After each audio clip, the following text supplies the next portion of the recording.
Splend Récap, les infos du mois, sélectionnées par la rédaction de Splend, premier média d'investigation en Bretagne. Bonjour à toutes et à tous. Bonjour Julie. Bonjour à tous. Julie Lalouette-Geffroy, vous êtes journaliste, coordinatrice du média associatif Splend, premier média d'investigation indépendant en Bretagne.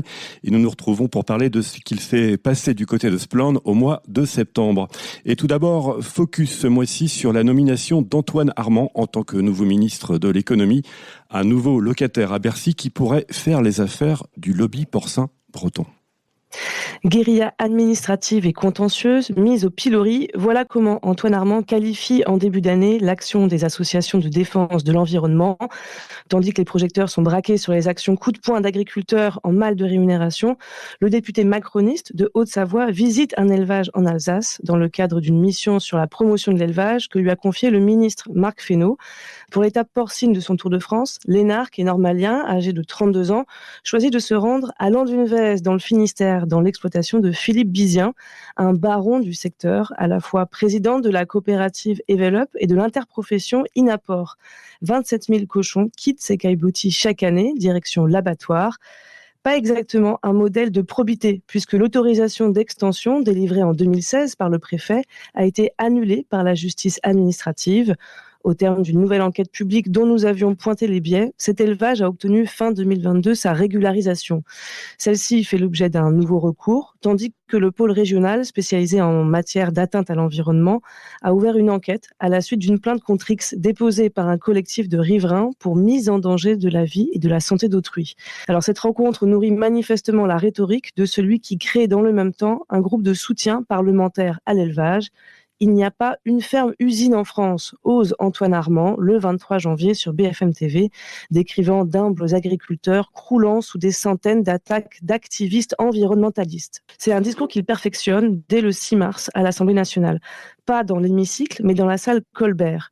Il parraine ce jour-là un colloque des omnivores, association créée par les poids lourds de l'industrie bretonne de la viande pour contrer les militants antispécistes. Un lobby dirigé par le communicant rennais Hervé Leprince, dont nous avons publié en juillet 2023 la note confidentielle sur le livre Silence dans les champs. L'auteur du livre enquête, Nicolas Legendre, y est qualifié de complotiste et Splend de presse à scandale. Et dans tout cela, Julie, des associations environnementalistes avaient été comparées au loup par le nouveau ministre à l'époque où il était encore parlementaire. Tout à fait. Antoine Armand dit, citation, « L'agriculture est victime de prédation ». C'est ce qu'il dit dans une déclaration choc qui a introduit le compte-rendu publié par la France agricole. Non seulement des loups, mais aussi de toutes ces associations qui sont en fait de petites armées à recours contentieux contre les agriculteurs. Ce sont autant de petites armées qu'il faut décourager désormais parce que leurs actions découragent la production agricole. C'est ce que disait à l'époque Antoine Armand. Alors quelques semaines plus tard, le parlementaire passe de la parole aux actes. Lors de l'examen de la loi d'orientation agricole, il dépose un amendement visant à écarter l'association L214 du dispositif de réduction d'impôts au titre des dons accordés à une association ainsi qu'un autre pour permettre aux agriculteurs d'obtenir des dommages et intérêts si un recours contre leur projet est qualifié d'abusif.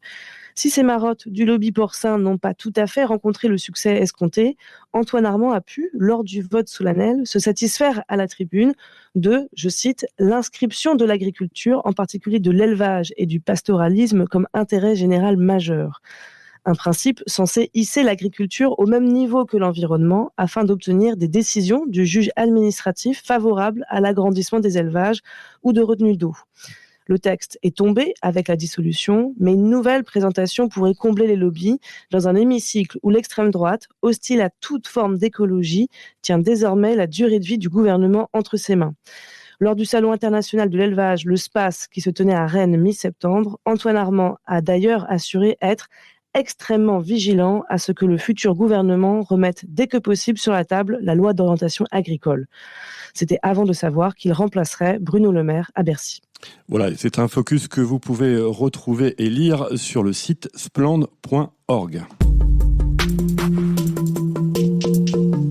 Julie, quelques infos glanées pour vous ce mois-ci sur Splend, avec tout d'abord ce titre « Artificialisation des sols, un zéro pointé à Crozon », avec un avis défavorable pour le PLU intercommunal de la Presqu'île. Effectivement, ce document, le plan local d'urbanisme intercommunal, est retoqué par la commissaire enquêtrice qui émet un avis défavorable. Elle explique tout simplement que la collectivité a tout faux. Au lieu de densifier les espaces déjà urbanisés, elle cherche à ouvrir près de 30 hectares de terre à l'urbanisation. Au lieu d'essayer d'enrayer le déclin démographique en construisant des logements à des prix abordables, elle laisse le terrain aux promoteurs privés. Et pour couronner le tout, l'autorité environnementale déplore une évaluation environnementale non aboutie et des insuffisances relatives à la bonne prise en compte des enjeux de consommation des sols agricoles et naturels, de biodiversité et de gestion des eaux usées et pluviales. Le journalisme selon Eureden avec le lancement d'un concours de rédaction d'articles sur l'agriculture de demain. Eh bien oui, c'est l'occasion pour les élèves de la filière agricole de découvrir un certain type de journalisme. En l'occurrence, Eureden, en partenariat avec le journal Paysan Breton, journal qu'elle détient, aux côtés du Crédit Mutuel de Bretagne et Groupama, lance un concours de rédaction d'articles sur le thème du modèle agricole idéal pour demain. Alors, selon la puissante coopérative, le concours permet de faire connaître aux étudiants les ficelles du journalisme. Nul doute que le jury, composé en majorité des responsables communication de Eureden et donc pas de journalistes, encouragera l'esprit critique des élèves. Le business du chômage version France Travail. Alors, 1,650 milliard € en 5 ans, c'est ce qu'aurait dépensé France Travail en sous-traitance auprès d'entreprises privées, d'après les calculs de la CGT Chômeurs Précaires. Le syndicat a réalisé une carte interactive à partir de données issues du bulletin officiel des annonces des marchés publics. Alors, ce qu'on apprend, c'est qu'entre 2019 et 2022, la direction régionale de Bretagne aurait ainsi acheté pour 65 millions d'euros de prestations censées permettre le retour à l'emploi.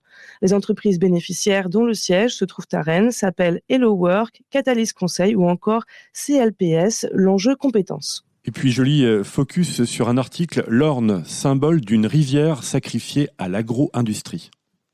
Effectivement, l'Orne est fermée depuis 17 ans pour une pollution au nitrate et à des taux de pesticides exceptionnels.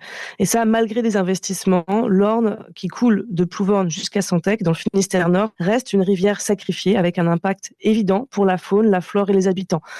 En fait, les arrêtés de restriction de l'usage de l'eau pris courant août par 19 municipalités du Léon ont été levés mi-septembre.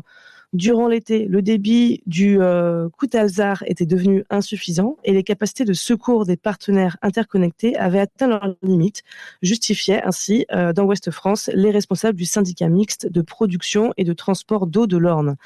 La raison première des difficultés récurrentes d'alimentation en eau potable de ce territoire, qui va de Roscoff à Plouvorne en passant par Plouescat et Carantec, n'est pas la sécheresse, mais bien la persistance d'une forte pollution au nitrate du fleuve côtier.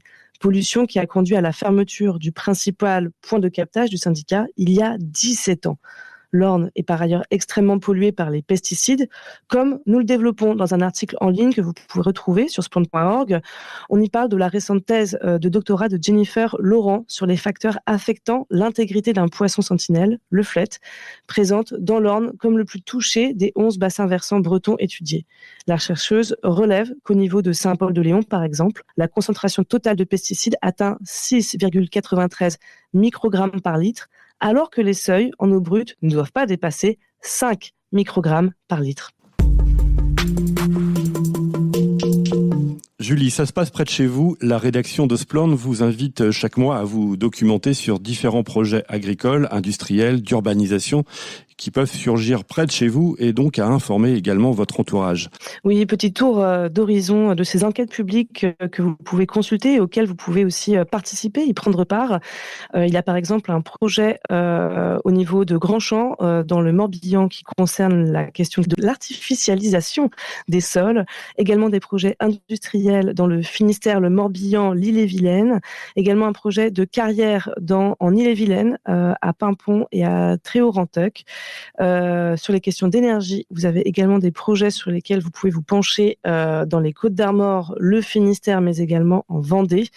Et dernier focus ce mois-ci autour d'élevage XXL et des projets d'agrandissement dans le 22, le 56 et le 29. Et vous retrouvez bien sûr la liste complète et détaillée de ces projets sur le site spland.org, rubrique « Ça se passe près de chez vous ». On termine, Julie, avec l'agenda de Spland. Quelques rendez-vous à bien noter dans les prochaines semaines et prochains mois. Alors, vous pouvez nous retrouver le 9 octobre à Rennes pour un café citoyen au Champ Libre. Le thème, c'est extrême droite en Bretagne, un virage électoral, point d'interrogation. Ce sera une discussion donc au café citoyen des Champs Libres et c'est gratuit. Le 4 novembre, à Rennes également, se trouvera la projection du film Les Algues Vertes en présence d'Inès Léraud. Ça se passe au cinéma L'Arvor à 20h15. Mi-novembre, le 15 et 16 novembre, à Rennes toujours. Cette fois, ce sont les 50 ans du Club de la Presse de Bretagne, auquel Spland va participer avec la présence de Nicolas Legendre le 15 novembre pour parler de la protection des sources. Et le lendemain, un stand sera tenu pour parler des médias et de l'intérêt général au Champ Libre.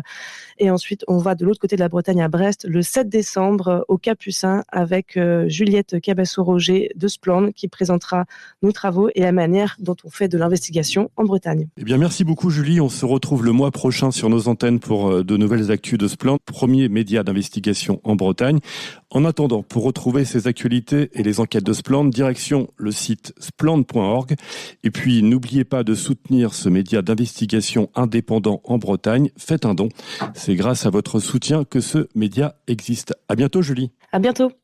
C'était Spland Récap, les infos du mois, sélectionnées par la rédaction de Spland, premier média d'investigation en Bretagne.